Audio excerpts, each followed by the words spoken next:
You have to be very careful here to not get the fuse too hot.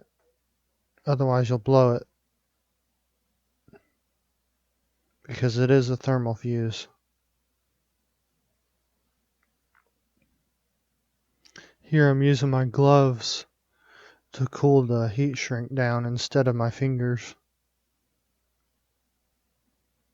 and the fuse, in case it's hot or warm.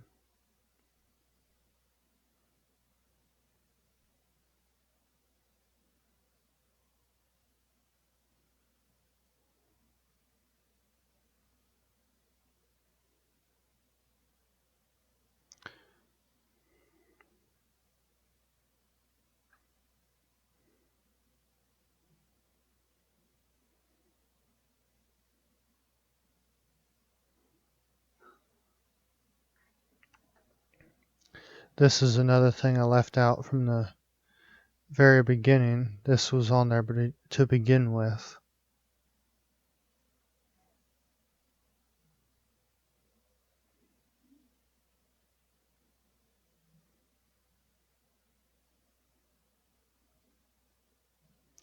Because I used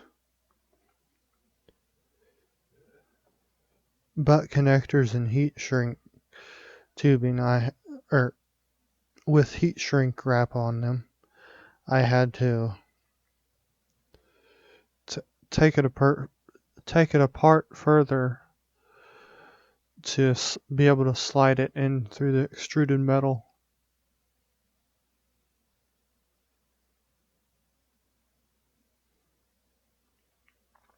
Because it wasn't fitting in the way it came out. Somehow I just pulled it out and it slipped right out.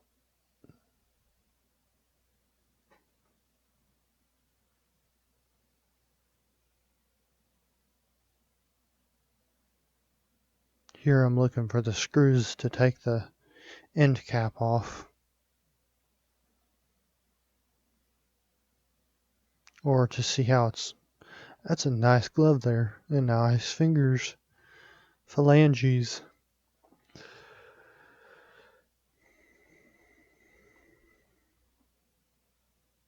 Here I'm taking the other connectors off that I didn't take off.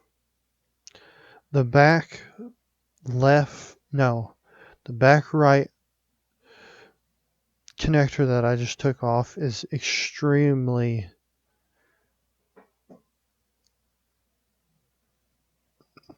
loose. It could be extremely touchy, so be careful with it that you don't break it off.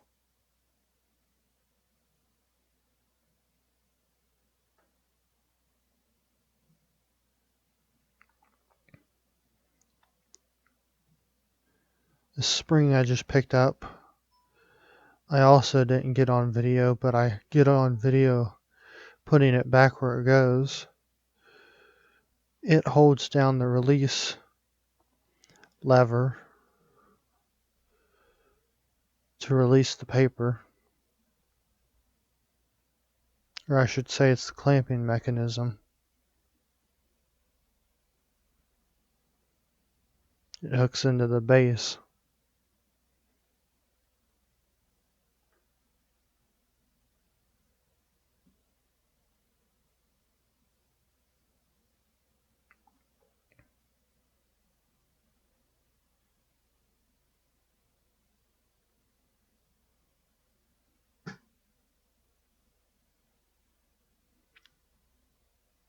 There's that glove again.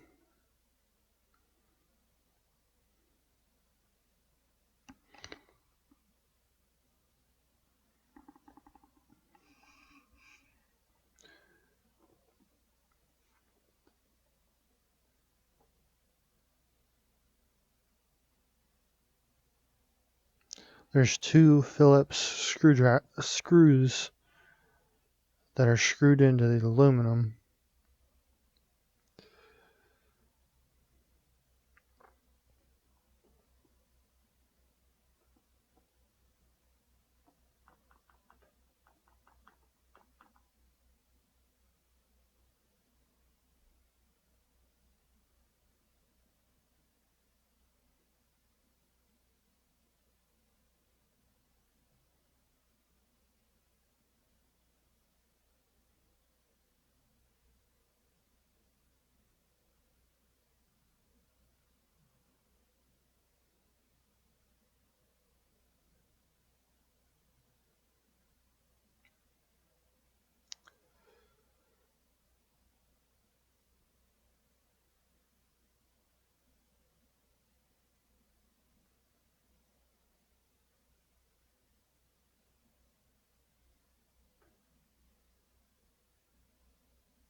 My mind's wandering right now about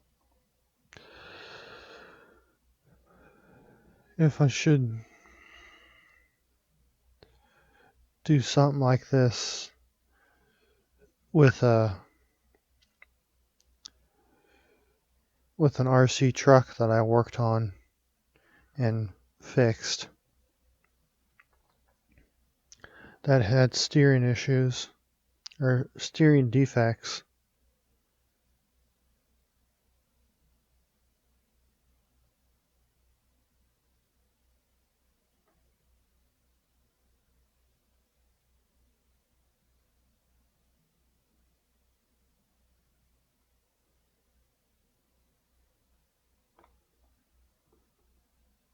This is why I had to take that plate off, because it's too big to fit back in the track through the front, how I pulled it out, because it was way thinner before,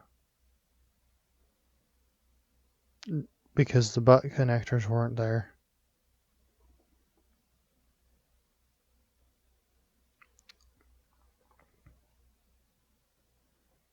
Or inline connectors, whatever you want to call them.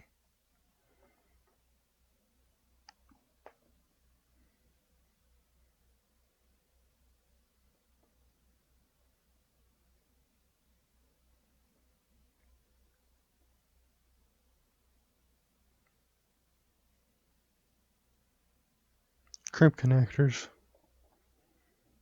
maybe. Here I'm cutting a little bit of the insulation off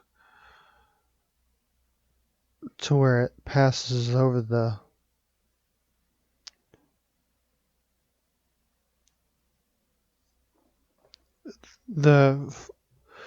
half of the fuse connector that I used to connect the wires together, so it's not as thick.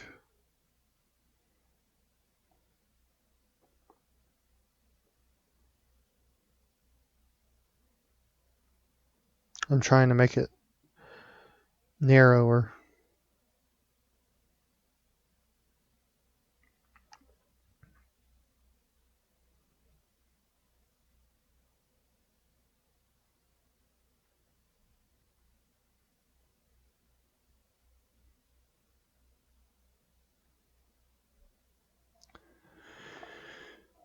Yep, come on, fix the camera.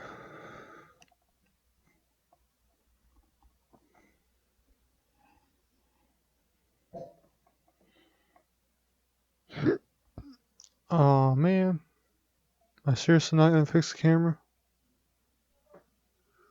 Oh, there it is. Nope, guess not. I'm cutting the insulation off a little bit more. That's all I'm doing here. There's a better picture. I'm trying to cut the insulation to where it's in front of the little butt connector section, so it can fit in the extrusion.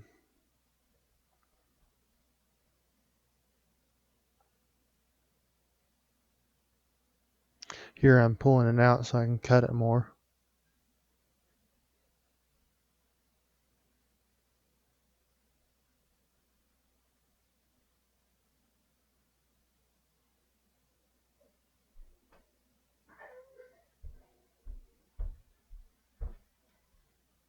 Here I'm making sure I'm cutting it short enough,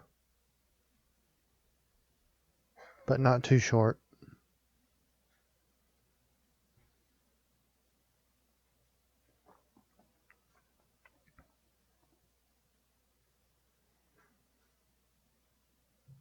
This is just how I did it since I couldn't figure out how to solder.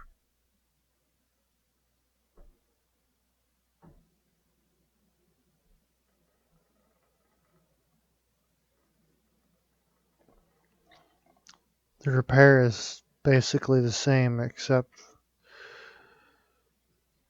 you solder on the fuse instead of using a cut in half crimp connector.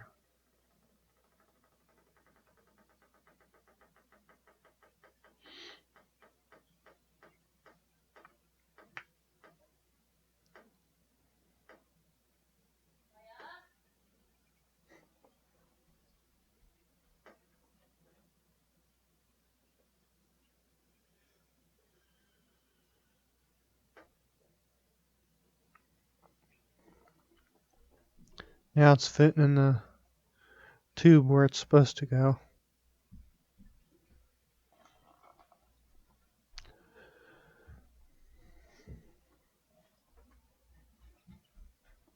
Right here I noticed it was sticking out too far, so I tried pulling it in, that didn't work. So I just tried pushing it in more, and that ended up working.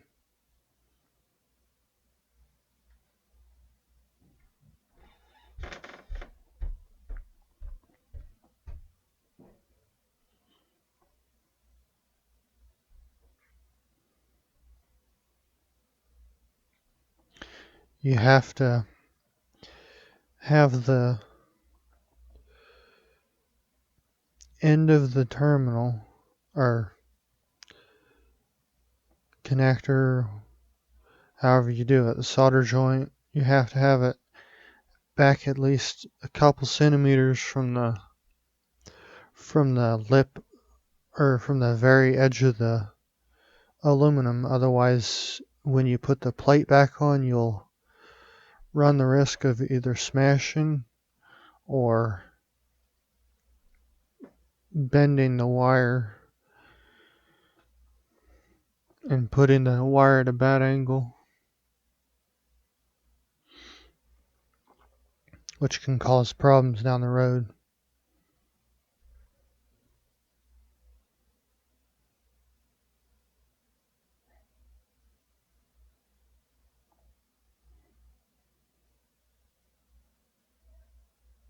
Here I'm trying to line up the end plate with the aluminum.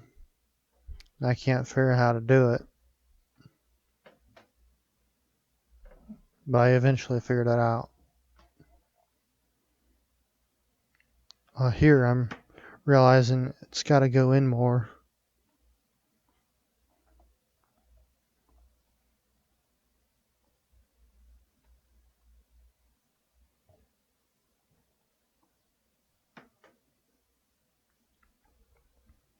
I take the screwdriver and push it in there a little bit further.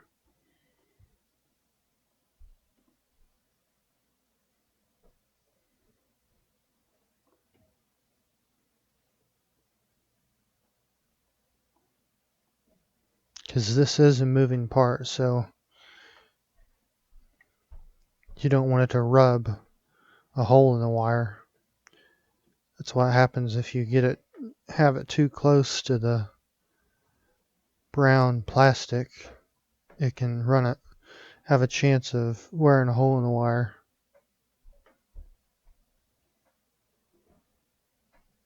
While the right side of the machine moves, I don't know if the left side does.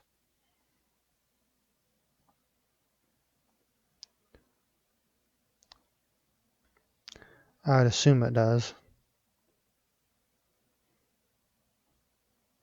Because the reason it moves is the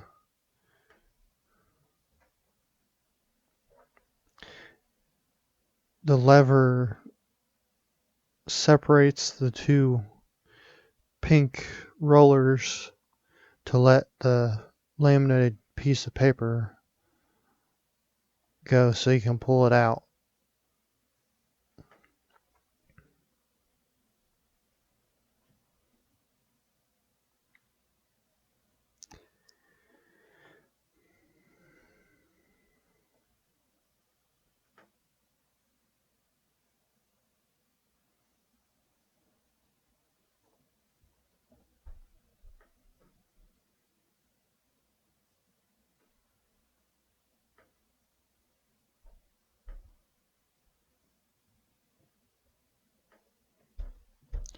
And when putting these screws back in, you got to be careful that you don't cross thread them. Because if you cross thread them, you can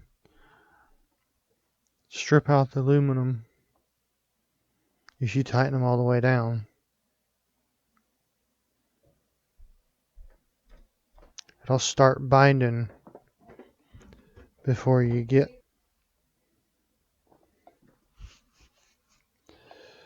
You'll feel resistance if it's cross-threaded.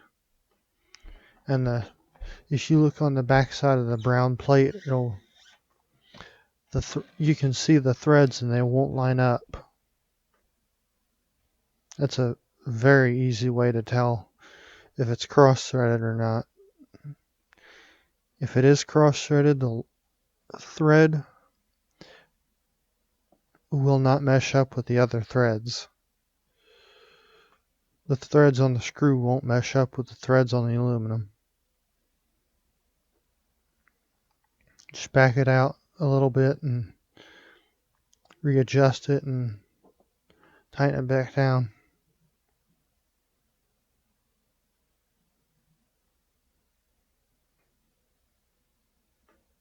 I don't know. Oh.